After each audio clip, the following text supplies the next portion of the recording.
What up, everybody? Happy Friday the 13th. Radium might be something used to keep you young. Your heart is not a pump. It's a vortex generator. And it's way easier to trick your brain than you think. And I'll show you why. Let's get into it. Shake your phone really slow from side to side. Those people will stop moving. It is shockingly easy to fool your brain. You want to see? This next one's called the split depth. Not like any of these are mind-blowing. I just want to remind you that everyone is fooled very easily. We all are all the time, constantly. And our brain is filling in, Illusion. doing all the work. Just by using two parallel lines, you can make anything appear to be 3D. Here's one a guy made just by cropping the Star Wars movie and putting the bars in. Those two were the easiest ones. This one still gets me. There's no red. There's no red in that image. No red. Your brain is making the red that goes in the Coca-Cola can. Your brain is... That one got me. That's why I wanted to put this one in, because it's like what we're putting in colors and it's black and white. That's pretty crazy. I mean, I can see that the rest of it's green and maybe our eyes are trying to do the opposite, but that's still wild. Is coloring the image right now. Yeah, you did that yourself. You know what else your brain can do? Stare at the center of that grid. The lines will make themselves straight the longer you stare at the center of the grid. Look at you go with that big, sexy brain. It's really crazy, actually, how much of our peripherals we fill in. Like, I don't think we have color. We can detect color in our peripherals, like, way out to the side, especially, like, every time I switch to this camera, I just, like, it wipes my brain, dude. I go to this shot, I'm like, bleh. No, but yeah, we just make up all the colors. It's pretty crazy. Think about that when you're driving down the road and try to see a house and try to think about, like, did you actually know what color that house is if you didn't directly look at it? We have such a small, narrow view of color. Gets way cooler. Salvador Dali hid this girl in spheres using a technique called the Gestalt switch. It's where you secretly hide an image in the non-focused space. That is pretty cool. Wow, man.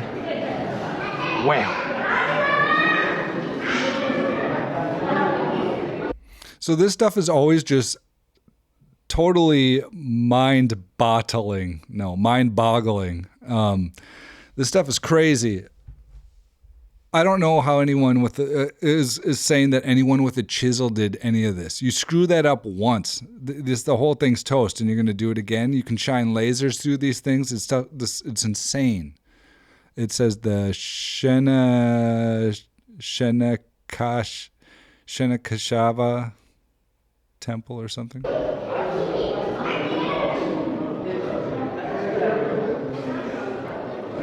That's just crazy. Like, what is this? What is this, man? This is just wild. Have a look up here. It's everywhere. It's absolutely everywhere. This isn't just a section. It is the whole building that's just absolutely insane. This whole thing is just wild. It's not just one little piece. The whole building, like, you can't screw that up. You can't screw that up. Like, what are you talking about? This, and it's still there. It's right there. People are walking around it. We're taking videotapes of it. I'm showing you now. Like, this is crazy. This exists. Do this again. Do this again. Just do this again. Now, just do one room version of this with some chisels. Just do it. Just one small room. Just do this, the little overhang right here. Just do this little bit of overhang right here. Try to do that with the chisel. Get out of here.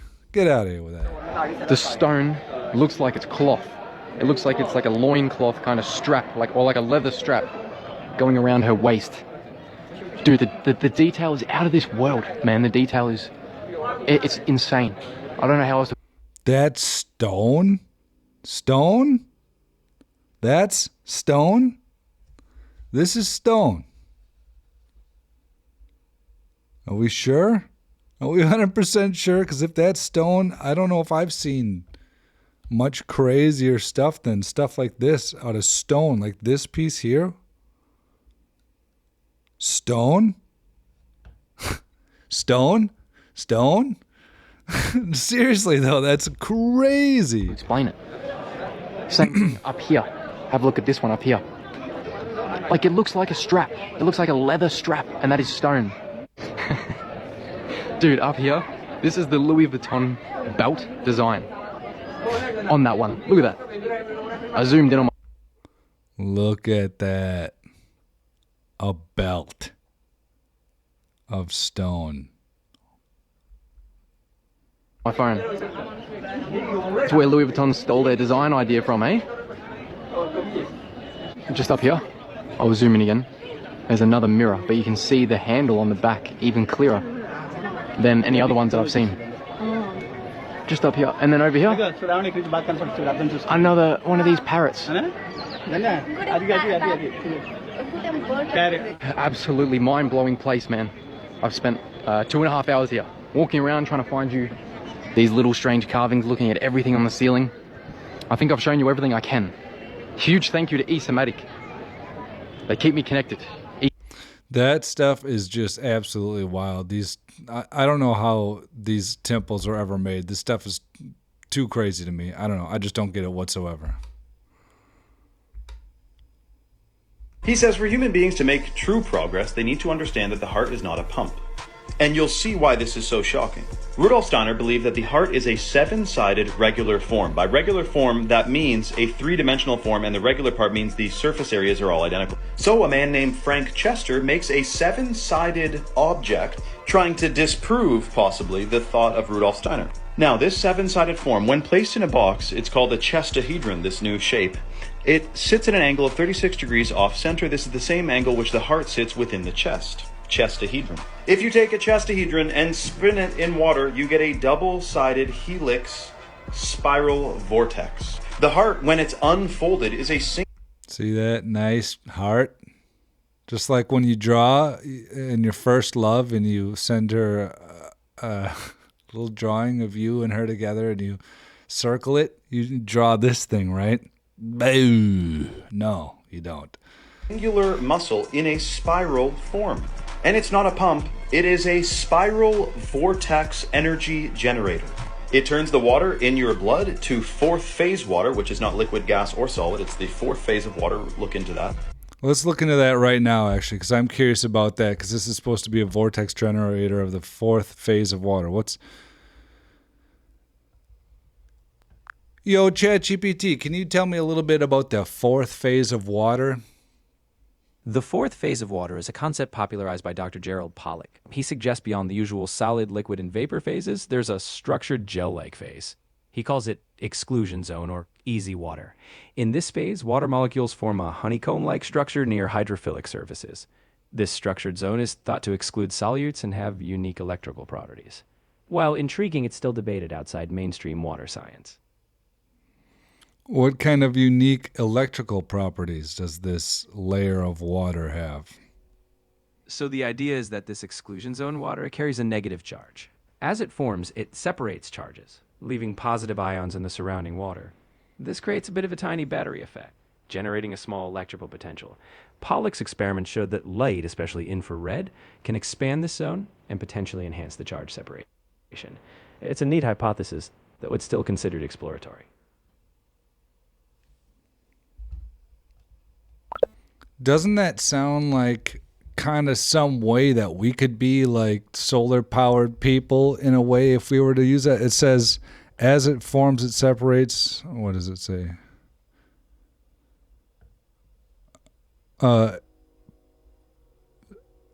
Pollack's experiments showed that light, especially infrared, can expand this zone, the zone that's created that leaves positive ions in the surrounding water. Creates a tiny battery effect. So it's creating a tiny battery effect from infrared light, which we probably go out in the sun and get that infrared light, and it's probably good for us. It's probably doing something to structure our water, and then, you know, the natural frequencies are aligning those that structured water in the right pole direction or something like that. And if they're trying to blast us with these microwaves and stuff all the time, building up spores in our houses and whatever, like the last episode. Oh man. Yeah, this is interesting though. The fourth phase of water. Let's ask one more. Yeah, we'll go on. We'll go on. Which is a highly charged energy source. This energy generator, known as your heart, can run indefinitely if it is getting its electrical charge from the electromagnetic fields of the earth.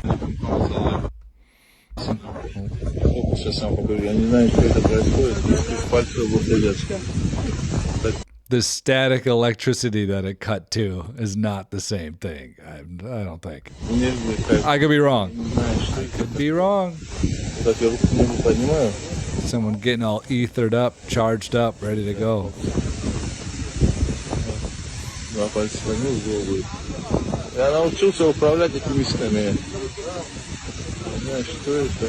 All right, that was a part of the same video. I thought it went somewhere after that, but apparently not.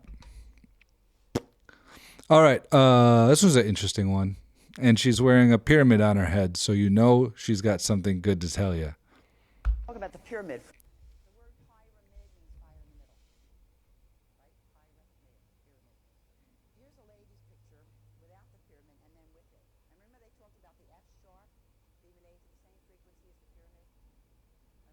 F sharp is the same frequency related to the pyramid.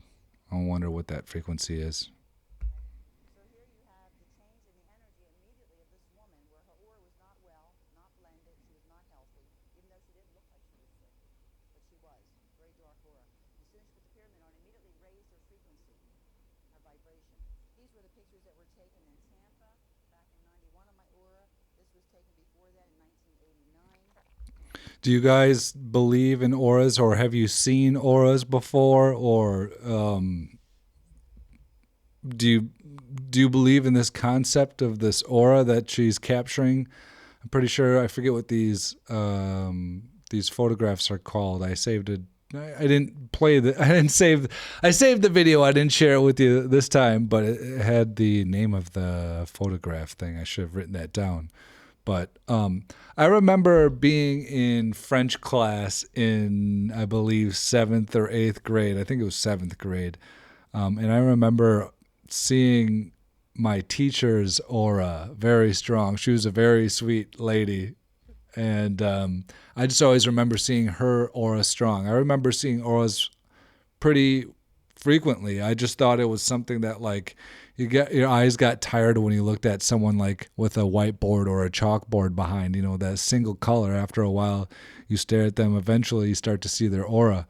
Just sitting there bored enough in class or whatever, just you start to see that fuzz grow all around them. You just kind of zone your eyes out in a certain way. You're sitting there long enough in class. I guess you just do this stuff as a kid, or at least I did. But I do remember seeing auras for sure. I don't see them. I do not see them as strong as I used to, for sure. I'd have to probably cleanse myself or something. I'm getting full of all this crazy energy. I don't know. And this was taken with a carbon rod and a magnet known as the sun rod and the moon rod by the Egyptians. You'd see them holding these devices like this, or stand there like this. That was a magnet and a carbon rod. Here, I'm actually proving in this photograph, Colean photography, that where the magnet is called the sun rod. Photography. See the colors of the sun, the red, orange, and yellow, are your positive frequency sun colors. Your blue, indigo, green, blue, indigo, and violet are your negative polarity. So that would be called the moon rod. And here you can see the fire in the middle. See it? And then this fella here, there's his Indian headdress. That's what the Indians depicted when they wore their feathers. See it? All different colors. And then as soon as you put the pyramid on, look how much whiter his aura became. So it did raise his frequency. And of course, I've been wearing this pyramid for years. Everybody thinks I'm crazy, but I don't care. I know that you don't get an aura like this and this, pure white, unless you're doing something. That means you're not getting that pure aura unless you get one of these pyramids. So get a pyramid today. Cleaning the body out, balancing out the magnetic field, keeping it healthy. But dang, if it worked, I mean, look at these fluorescent lights, or I'd switch up hats. Microwave. You cannot get your arm down as long as you're wearing a pyramid. It totally sets up a deflector screen around your body. See? Here it is here, one of the early pictures where I start wearing the pyramid. You see the red and you can see violet. If you can see it on the screen here, it can zero in a little bit more. You actually see the red and the violet. Now remember, red is your positive polarity and violet is your negative polarity. That the person needed blue, that's because the adrenal gland was hyperfunctioning. If it's hyperfunctioning, it's producing too much red energy. The blue is the opposite, so it sedates the adrenal gland and calms them down. There was a man came in to see me one time. He had been almost blind from birth, and he would sit there, and his leg would constantly shake, and he was like in a wheelchair. And of course, that would be the kidneys affecting his knees and his inability to walk. What was funny is I put these indigo glasses on him, which were very deep blue. I put the indigo glasses on him, and he was sitting there. Within 10 minutes, he was calm. He felt peaceful because the blue energy going in through the eyes, which are the windows to the soul, affecting the adrenal gland, which is your pyramid within your body, immediately started calming it down and making it more peaceful and relaxed. If you have a problem with the adrenal glands where they're hyperfunctioning too much and you're already wearing glasses and you're already having knee problems, you've got kidney problems. You've got kidney and adrenal problems. That's interesting stuff, though. Yeah, yeah, that's just all. That's fascinating.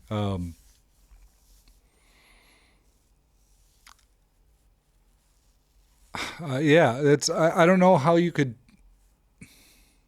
one-to-one relate that so easily with colors. I guess there's only like so many colors, like, and there's like a myriad of symptoms, and we have like way more than like 7 organs, So I don't know. I'm not really understand that, but the headdress thing with the Indians or Native Americans or whatever you're supposed to say, it was pretty cool, and that made sense to me.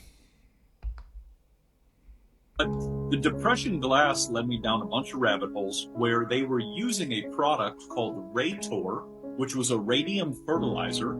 There's a lot of weird stuff with radium. I'm pretty sure we were using radium quite a bit. We're using a lot of these different things that we were told are too dangerous now, and I'm sure they were dangerous for different reasons and are still dangerous, but and just as dangerous as if they ever been. But we were looking up the other day. We were looking up what was it? The thing that's in a microwave. Now I can't think about it. Whatever. There's a thing in the microwave that actually generates the microwaves, right? They're like, don't mess with that thing outside the microwave. And I forget that we just call these things microwaves. They microwave this stuff.